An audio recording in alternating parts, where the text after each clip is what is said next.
Hi friends, నేను మీలో ఒకరిని.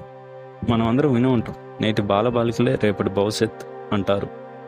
అది వాస్తవం. ఎందుకంటే లేత మనసుకులైన బాలబాలికలు కుటుంబ పరిస్థితులు, చుట్టూ ఉన్న మనుషులు, చూసే దృశ్యాలు, సంఘటనల నుంచే ప్రభావితం అవుతూ ఉంటారు. దానికి అనుగుణంగా వారి ఆలోచన విధానంలో పలు మార్పులు వస్తుంటాయి. ఈ దశలోనే వారికి మంచి చెడుల గురించి చెప్పి వారిని ఉన్నత వ్యక్తిత్వ సంపన్నులుగా తీర్చిదిద్దవలసిన బాధ్యత కుటుంబందే.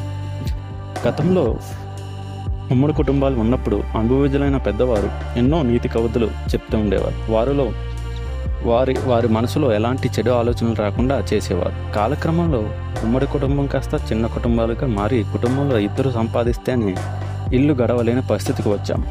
ఈ హడావిడి బతుకుల్లో పిల్లలు ఏం చేస్తున్నారో పట్టించుకునే తీరిక, ఓపిక తల్లిదండ్రులకు ఉండటం లేదు. ఇంకొందరు అమ్మా నాన్నలు అయితే తమ పిల్లలకు స్మార్ట్ ఫోన్స్ మొదలు అడిగిందల్లా కొనిచ్చి అతి గారాబం చేస్తున్నారు. అలాంటి చిన్నారులు సామాజిక మాధ్యమాలు, ఆన్లైన్ గేమ్స్, ఓటీటీల్లో హింసాత్మక చిత్రాలకు అలవాటు పడుతున్నారు. దానిలో వారు మానసిక, శారీరక సమస్యలకు గురి అవుతున్నారు. కొందరు దారుణ నేరాలకు పాల్పడుతున్నారు, జీవితాలను నాశనం చేసుకుంటున్నారు. నిన్నటికి నిన్న జరిగిన సంఘటన నన్ను ఎంతగానో బాధకు గురి చేసింది. హైదరాబాద్లోని కూకట్పల్లిలో ఓ 10వ తరగతి చదువుతున్న విద్యార్థి ఒక ఇంట్లో క్రికెట్ బ్యాట్ను దొంగలించడానికి వెళ్ళి బాలికను అత్యంత దారుణంగా హత్య చేశాడు. తరచూ పిల్లడు పడి వెళ్ళటం మానేసి ఓటీటీల్లో హారర్, క్రైమ్ సిరీస్ ఎక్కువగా చూసేవాడు. దొంగతనం ఎలా చెయ్యాలి అని నెట్లో వెతకడం కూడా చేశాడు. ఇంట్లోకి వెళ్ళాలి, గ్యాస్ లీక్ చేయాలి అంటూ పేపర్పై రాసుకున్నాడు. ఇదంతా చేసి కూడా పోలీసుల ముందు ఏమీ తెలియనట్టు నటించాడు. అలాగే పోలీసులను ఏమార్చే ప్రయత్నము కూడా చేశాడు. ఇదంతా చూస్తుంటే లేత మనుషులు ఇప్పుడెంతగా చెడిపోతున్నారో తెలియట్లేదు. ఇలాగే చాలా జరిగాయి. దాంట్లో మీకు కొన్ని చెప్పాలని అనుకుంటున్నాను. ఇటీవల 2 బాలురు ఒక యువకుని గొంతు కోసి బండరాయితో కొట్టి చంపేశారు.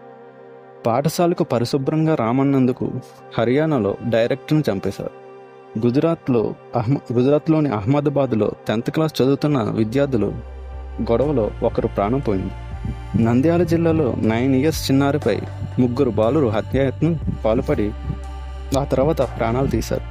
ఇంటర్నెట్లో అశ్లీల వీడియోలు చూసిన ఉద్రేకంతోనే ఈ హత్య చేసినట్టు వారు చెప్పారు. ఆటపాటలు, చదువులు ప్రపంచంగా మలగవలసిన పిల్లలు కిరాతక పనులు చేస్తుంటే ఆ పాపం పెద్దలది కాదా? ఇటీవల కాలంలో గంజాయి, మాదక ద్రవ్యాలు పాఠశాలకు పాకుతున్నాయి. వాటికి అలవాటు పడిన బాలురు దారుణంగా ప్రవర్తిస్తున్నారు.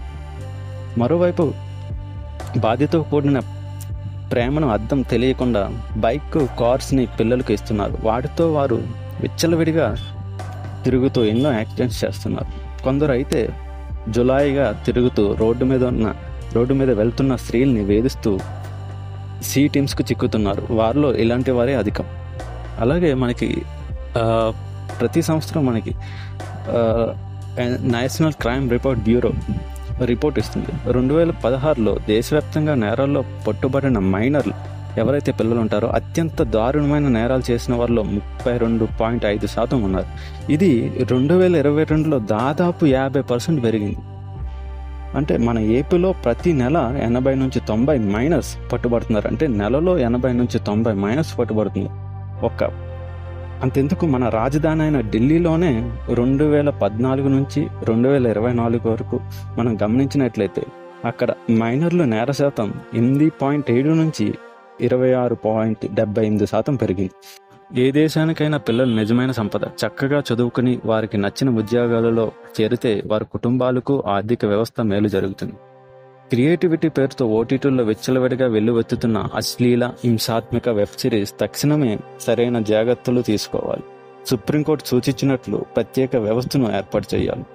తల్లిదండ్రులు తమ బిడ్డల కోసం ఎంతగానో శ్రమించి ఎంతో సంపద కూడబెడుతున్నారు. కానీ పిల్లలను ఎలా ఆలోచిస్తున్నారు, ఏ అలవాట్లు చేసుకుంటున్నారు అన్నది మాత్రం నిర్లక్ష్యం చేస్తున్నారు.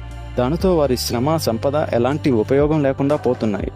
ఇప్పుడైనా తల్లిదండ్రులు ఈ సత్యాన్ని గ్రహించి నెట్లో ఏం చేస్తున్నారు, ఎవరితో ఫ్రెండ్షిప్ చేస్తున్నారో గమనించాలి. వారితో తగినంత సమయం గడపాలి. జీవిత విలువను తెలియజెప్పాలి. పాఠశాలలో విద్యాబోధన నైతిక విలువలతో జరగాలి. దీనికి ప్రభుత్వాలు తగిన చర్యలు తీసుకోవాలి. ఇలా జరిగితే పిల్లల్లో మానసిక శారీరక ఆరోగ్యం పెరిగి దేశ భవిష్యత్తును రక్షించబడుతుంది.